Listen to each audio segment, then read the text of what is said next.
Bom dia, moçada! Aqui quem vos fala é o professor Eugênio Bastos, canal Geogênio, a serviço dos alunos que gostam de estudar e passar em concursos. Moçada, vamos fortalecer o canal, deixe aquele like, se inscrevam no vídeo, compartilhem o vídeo e ajude o professor Eugênio Bastos a democratizar o ensino da geografia. Moçada, no nosso encontro de hoje, nós iremos falar sobre Brasil, projeção de poder.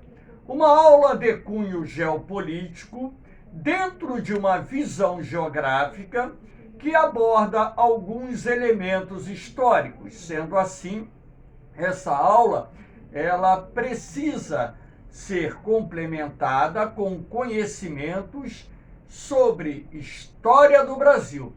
Então, o que nós faremos aqui é uma análise sobre a projeção de poder do Brasil a partir do século XX, dentro de uma conjuntura geopolítica, através de uma visão dentro do contexto geográfico, tá certo? Essa aula, sendo assim, é destinada aos alunos que estão se preparando para a prova da SpaceX, também podendo ser utilizada para alunos que estão se preparando para a prova do Colégio Naval. Então, vamos lá ao nosso encontro. Aqui nós temos a Marcha para o Oeste, um programa desenvolvido pelo presidente Getúlio Vargas no Estado Novo, que começa em 1937 e se estende até 1945. O governo Vargas, dentro desse período conhecido como Estado Novo, e Vargas, em 1940, lança um programa denominado Marcha para o Oeste, que dentro do contexto geográfico tem por objetivo povoar os vazios demográficos das regiões Centro-Oeste e Norte, através, inclusive, da concessão de terras, apoiando-se num programa de desapropriação de latifúndios e distribuição dessas terras, sobretudo para famílias de trabalhadores rurais sem terra da região Nordeste. Que fique bem claro que a Marcha para o Oeste não se limitou a utilizar migrantes procedentes do Nordeste para ocupar esses vazios demográficos do Brasil Central e também da região Norte. Brasileiros vindos do Sudeste e do Sul também ocuparam essas duas regiões, sobretudo pós-governo Vargas. Os sulistas migram no ritmo mais acelerado a partir da década de 1960 e o pessoal, produtores rurais da região Sudeste também, assim como trabalhadores, migram mais a partir da década de 1960 e também 70. Sendo assim, moçada, a Marcha para o Oeste ela vem dentro de uma conotação geopolítica em que o presidente Vargas vai procurar ocupar esses vazios demográficos não só para o seu desenvolvimento e também para a sua integração ao território brasileiro. Para isso, apoiou-se na construção de estradas, rodovias, que contribuíram para esse processo de integração nacional. Sendo assim, a Marcha para o Oeste também iria produzir matérias-primas para dar suporte à expansão da atividade industrial que se encontrava em curso na região Sudeste. A partir do momento em que você promove uma ocupação dos vazios demográficos, de certa forma, você está garantindo a soberania desses territórios, porque vazios demográficos acabam atraindo interesses internacionais. E para que você assegure a soberania, a posse definitiva desses territórios, nada melhor do que ocupar e desenvolver esses territórios para alcançar tal objetivo. Aqui nós temos, no segundo slide, a projeção continental do Brasil segundo Mário Travassos, que foi general de brigada do Exército Brasileiro ao final da sua carreira. Então, na década de 1920, por volta de 1925, Mário Travassos foi promovido a capitão e, posteriormente, na década de 30, a tenente-coronel, e ele escreveu uma obra muito interessante que, inclusive, com base nela, a banca da SpaceX elaborou uma questão no ano de 2020, no último concurso realizado pela SpaceX. Uma questão até que eu posso considerar difícil, visto que não é comum nas escolas de ensino médio, tanto em geografia como em história, aprofundar nos assuntos de cunho geopolítico, ainda mais vindo de um estrategista militar como o general Mário Travassos. Eu estou aqui falando a patente dele ao final da carreira, não na época em que ele escreveu o seu livro. Então, de acordo com Mário Travassos, nós temos aqui a influência da obra dele, inclusive na formação dos futuros generais que atuaram no campo geopolítico, inclusive na época do regime militar, o general Golbery, Couto e Silva. Então, ele exerceu essa forte influência em função da brilhante obra que ele fez dentro de uma visão geopolítica estratégica, localizada não só internamente, mas dentro do contexto da América do Sul.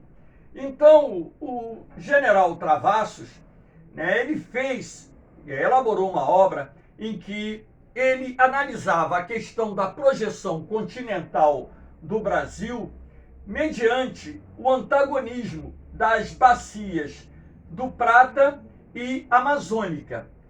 A bacia do Prata sob maior influência da Argentina e a bacia amazônica como sendo um elo de grande importância para a penetração em direção à porção ocidental do continente, visto que muitos rios amazônicos são navegáveis e uma região carente de uma infraestrutura de transportes teria que utilizar essas vias fluviais para penetração, ocupação, exploração econômica e por aí vai. Aqui ele vai destacar a importância estratégica do Triângulo Boliviano, que tem como vértices as cidades de Cochabamba, Sucre, antiga capital da Bolívia, e Santa Cruz de la Sierra. Então, esse Triângulo Boliviano, que a gente chama de coração da América do Sul, era de suma importância, porque ele está localizado entre três compartimentos geográficos muito importantes: a Bacia do Prata, a Bacia Amazônica e a região andina, que inclusive permite o acesso ao Oceano Pacífico. Sendo assim, ele traça uma visão estratégica que deveria ou poderia ser adotada pelo governo brasileiro dentro do campo geopolítico para aumentar a influência política brasileira, não só na região da Bacia do Prata, como também na região amazônica sul-americana.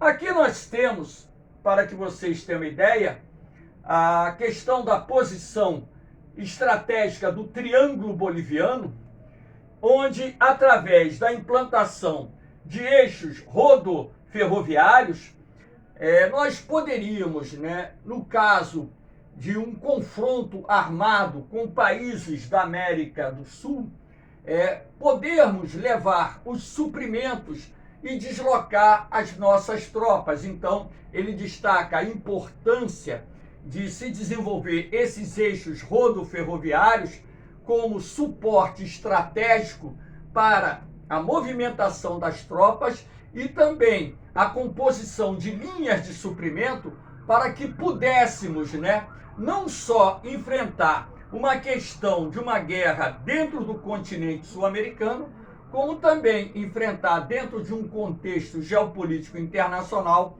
uma possível guerra envolvendo agentes externos. E também, logicamente, que isso permitiria a movimentação das forças tanto no sentido norte-sul, como também no sentido leste-oeste, como mostra aqui nesses traçados pretos destacados, mais destacados no mapa, onde se dava aquela ideia de uma estratagema ou de uma estratégia que poderia ser utilizada dentro desse sentido. Aqui nós temos, por exemplo, a Irtlande, que é o coração, essa palavra significa coração boliviano, que pega a parte central do continente sul-americano, sendo essa área, portanto, de suma importância estratégica, porque ela dá o acesso não só à Bacia do Prata, como à região andina, assim como à região amazônica. Sendo assim, Travassos ele traça uma ideia de que o Brasil precisava conter a influência da Argentina, a crescente influência argentina, não só no Paraguai, como também na Bolívia. E para conter essa crescente influência da Argentina nesses dois países, ora, pelo lado boliviano, a estrada de ferro Madeira-Mamoré, a hidrovia do Madeira facilitaria o acesso dos produtos da Bolívia via Amazônia ao Oceano Atlântico, uma vez que a Bolívia havia perdido a saída para o mar numa guerra travada com o Chile. E também, através da Bacia do Prata, nós poderíamos aumentar a influência geopolítica brasileira em relação ao Paraguai através do desenvolvimento de eixos rodoviários ou eixos ferroviários que pudessem fazer a conexão do Paraguai, por exemplo, ao Porto de Paranaguá, no estado do Paraná, ao Porto de Santos, no estado de São Paulo, criando-se assim uma melhor opção para o Paraguai, que é um país central, ou seja, que não tem saída para o mar, de manter as suas relações comerciais internacionais extra-América do Sul através de eixos de transportes que passariam e passam atualmente pelo território brasileiro, sendo assim, era a ideia disseminar essa influência geopolítica da Argentina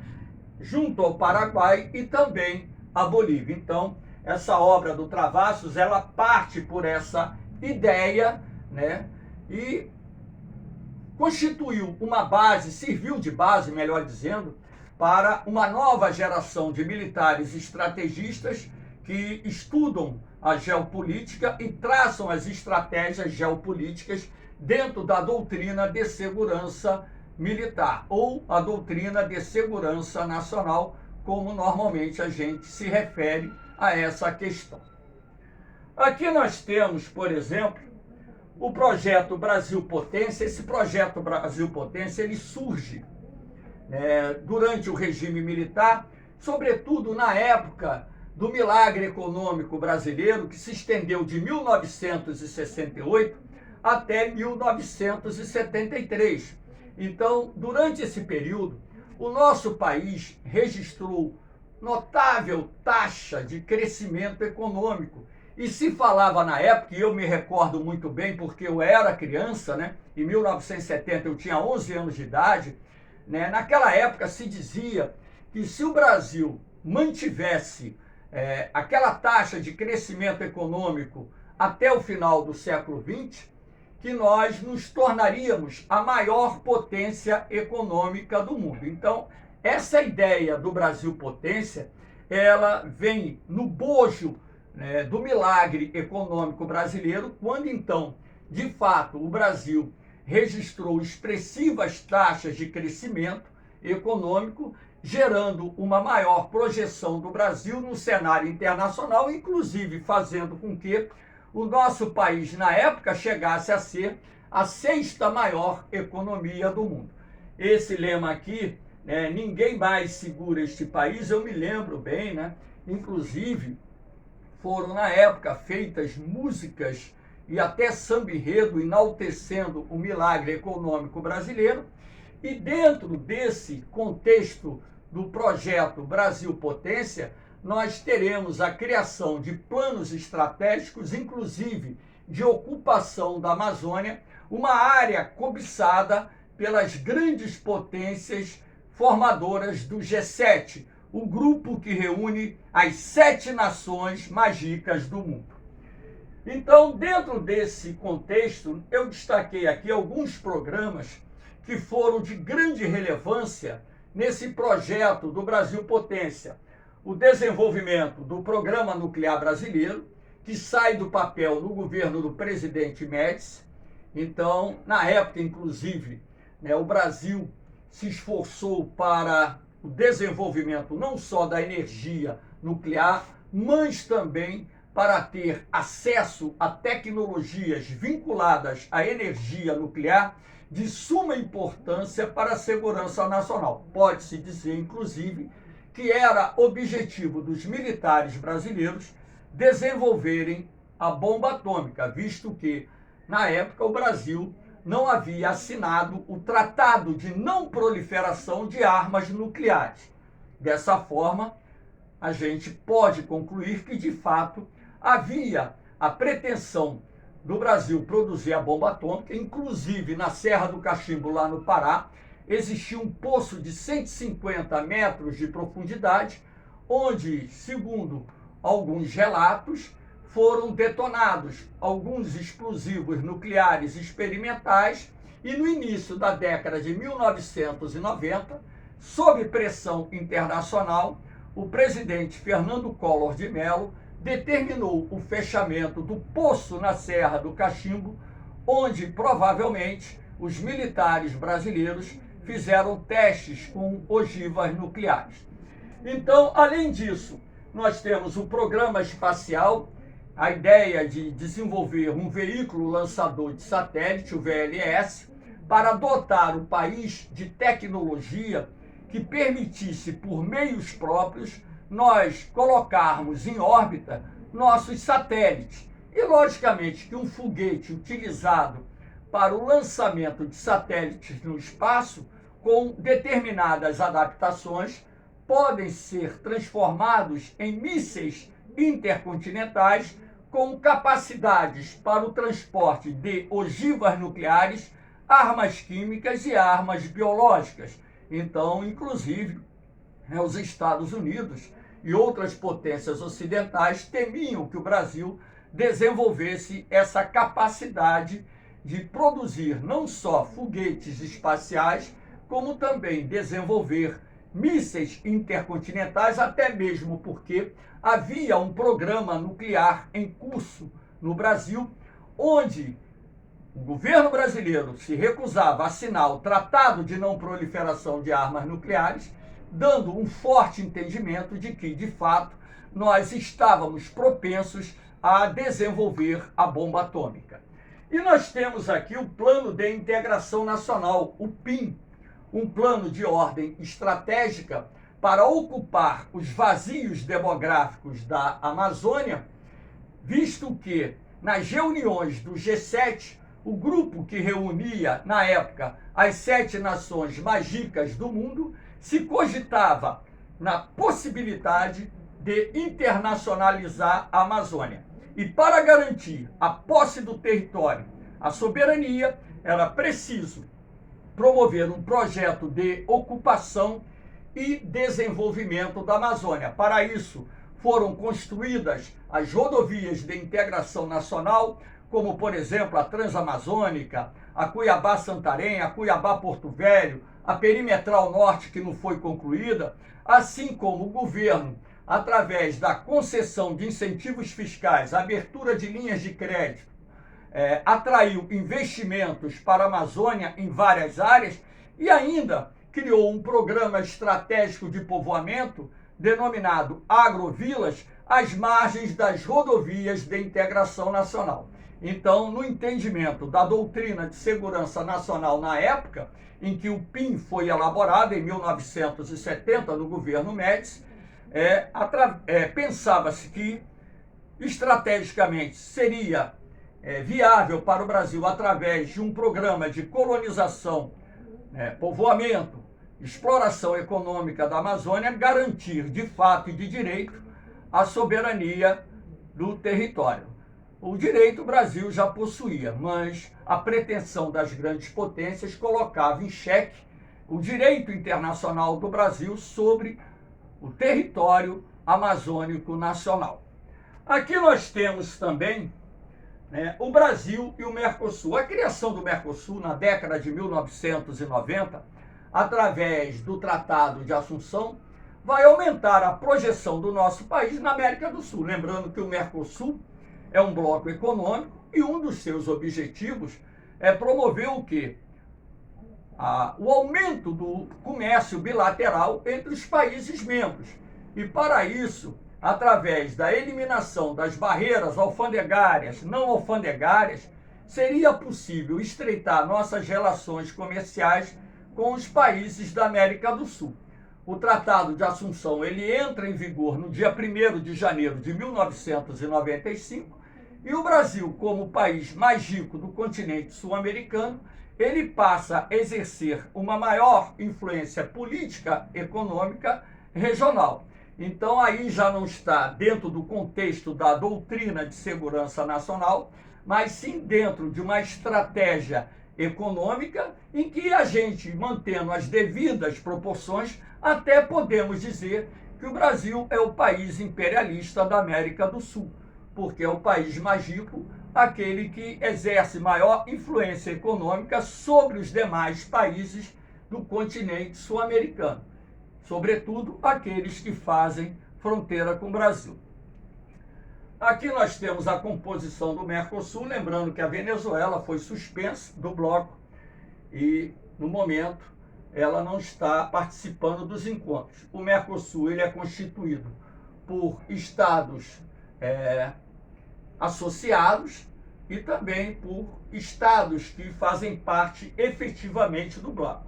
São os países aderentes, os países associados e candidatos à adesão, nesse caso aí a Bolívia já aderiu, já faz parte dos países aderentes, e verdinho os países associados não candidatos à adesão, mas que a qualquer momento, desde que fosse vontade dos seus governos, poderia entrar para o grupo dos países aderentes do Tratado de Assunção. Aqui nós temos, dentro de um outro contexto, deu uma travada aqui, dentro de um outro contexto, nós temos, travou ali o slide, mas a gente vai continuar assim mesmo. Dentro de um outro contexto, nós temos aqui a questão do Brasil e o G20 comercial. O G20 comercial foi um grupo criado sob a liderança do Brasil em 2003 para contrapor os interesses dos países desenvolvidos na rodada de negociações promovida pela Organização Mundial do Comércio em Cancún, na cidade do México. Desde a sua criação, lembrando que a Organização Mundial do Comércio começou a operar no dia 1º de janeiro de 1995, desde a sua criação, a Organização Mundial do Comércio tem tentado promover um acordo comercial que possa atender às necessidades não só dos países desenvolvidos, assim como dos países em desenvolvimento. E para que nós pudéssemos, nos encontros promovidos pela Organização Mundial do Comércio, enfrentarmos os interesses dos países desenvolvidos, era preciso criar um grupo que é composto por países de economias emergentes para contrapor a pressão exercida pelos países desenvolvidos nas rodadas de negociações da OMC. Então, o Brasil ele passa a ser expoente dentro desse contexto e o G20 comercial ele vai ter como principal objetivo a luta pelo fim da política de subsídios agrícolas adotada pelos países desenvolvidos, que causa grandes prejuízos à economia brasileira. Então, vamos ver aqui se está andando, mas não está. Deu uma travada esperta aqui, mas tudo bem. Nós temos também a questão do Brasil, o BRICS, lembrando que o BRICS é um grupo constituído por 5 países emergentes que se destacaram no século XXI, sobretudo na década de 2000 e parte da década de 2010. Se a gente falar de uma forma generalizada, é um tanto quanto complicado, porque alguns países do BRICS, como a China e a Índia, vêm mantendo um crescimento econômico sustentável. Então, o BRICS ele acaba se transformando num quarto polo de poder dentro do contexto da nova ordem mundial. Brasil, Rússia, Índia, China e África do Sul fazem parte desse grupo. Sendo assim, o BRICS ele passa a desempenhar um papel importante no cenário internacional e a China, como o país mais rico do BRICS e hoje a segunda maior economia mundial, vamos dizer assim, é o principal elemento ou país dentro do grupo que exerce esse quarto polo de poder geopolítico econômico internacional. E o Brasil, dentro do grupo denominado BRICS, ele vai ter também uma maior projeção no cenário internacional. E um outro aspecto que a gente tem que levar em consideração dentro da geopolítica brasileira, a projeção de poder, é a luta que o governo brasileiro vem travando já há algum tempo para que o nosso país possa ter acesso a uma vaga permanente no Conselho de Segurança da ONU. Lembrando que a composição atual do Conselho de Segurança da ONU é de 15 membros, 5 dos quais com poder de veto, Estados Unidos, Inglaterra, França, Rússia e China, e 10 temporários. Nesse exato momento, no ano de 2021, o Brasil voltou a fazer parte do Conselho de Segurança da ONU, mas como membro temporário eleito para essa finalidade. O Brasil, juntamente com outros países, apoia essa reforma do Conselho de Segurança da ONU e o Brasil deseja ser o representante da América Latina como membro permanente do Conselho de Segurança. Agora, logicamente que os Estados Unidos e a China têm se oposto, normalmente mais os Estados Unidos, à mudança na composição do Conselho de Segurança da ONU. Os Estados Unidos, o presidente Barack Obama chegou até a falar numa visita que a Dilma Rousseff fez aos Estados Unidos, que ele via com bons olhos o desejo do Brasil entrar no Conselho de Segurança da ONU como membro permanente. Mas uma coisa é o discurso político, outra coisa é uma ação política que leve o Conselho de Segurança para essa reforma. E o Brasil, ele, para obter um apoio internacional à sua pretensão, vem participando de várias missões da ONU. Eu citei aí alguns exemplos. A missão da ONU no Timor-Leste, um pequeno país localizado no sul da Ásia, de língua portuguesa. O Brasil enviou um contingente militar para esse país depois do fim da Guerra Civil, no processo de independência do Timor-Leste. O Brasil participou da missão de paz em Angola. O Brasil participou da missão no Haiti. Esteve até pouco tempo atrás militares brasileiros no Haiti. O Brasil participou até recentemente da missão, ou a missão da ONU, denominada UNIFIL, que é uma missão realizada no mar Mediterrâneo, patrulhamento da costa libanesa para evitar o contrabando de armas para aquele país. Então, essa participação do Brasil em determinadas missões da ONU tem por objetivo, né, aumentar, né, vamos dizer, a projeção do Brasil no cenário internacional, também aumentar o apoio de nações à proposta de reforma do Conselho de Segurança da ONU e, sobretudo, a pretensão brasileira de ter uma vaga permanente no Conselho de Segurança da ONU. Moçada, espero que vocês tenham gostado da aula. Dê aquele like, compartilhe o vídeo, se inscrevam no canal e ajudem o professor Eugênio Bastos a democratizar o ensino da geografia. Um forte abraço em todos vocês, um beijão no coração de cada um de vocês. Fiquem com Deus. Um forte abraço. Eu vou, mas eu volto, hein? Fui!